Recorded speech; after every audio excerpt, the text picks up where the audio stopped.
Ce matin, des éclaireurs ont signalé des hommes blancs barbus le long de la rivière au castor qui descend des collines noires. Elles sont de petit nombre. Aussi les chefs décident-ils de les laisser tranquilles. Mais cela donne une idée à Feu du ciel, un espoir enfin de se débarrasser de ce frère ennemi. Il rejoint Petit Hut qui se baigne dans la rivière et lui parle de la présence des siens.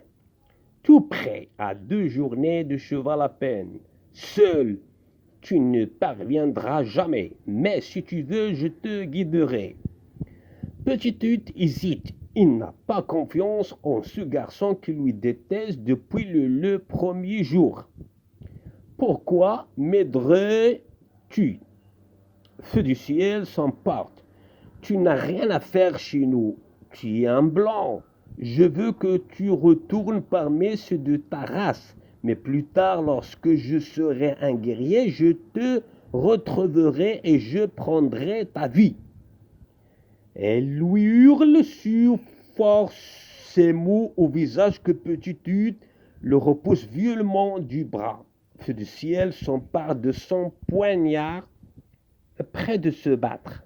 Et déjà, sa part, son corbeau volette autour d'eux en poussant des cris de colère.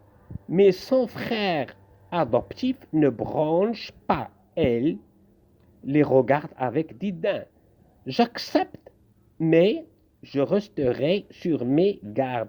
Si tu cherches à me tendre un piège, c'est moi qui te tuerai.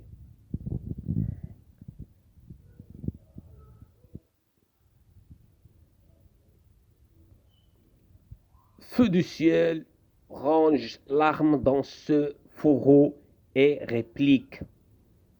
Si tu me suis, je te fais la promesse de t'amener chez les tiens. Sois prêt à partir dès demain.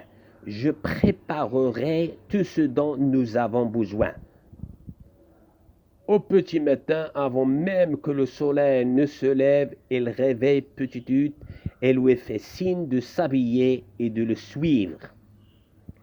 Une légère brume a envahi le campement. Les deux garçons et leurs poneys parviennent à s'éloigner sans éveiller les chiens qui dorment près des tentes.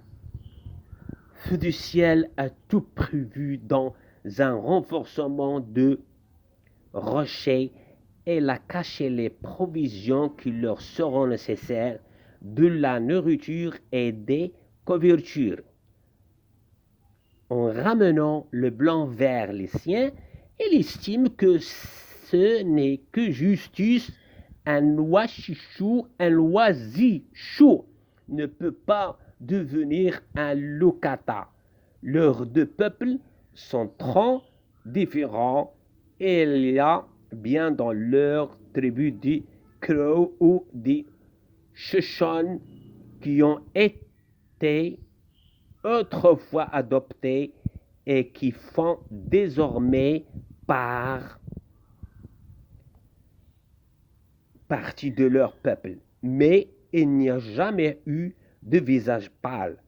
À son retour, il racontera qu'il a vu le garçon blanc s'enfuir et qu'il s'est lancé à sa poursuite sans pouvoir le rejoindre. Ce n'est pas un bien grand mensonge.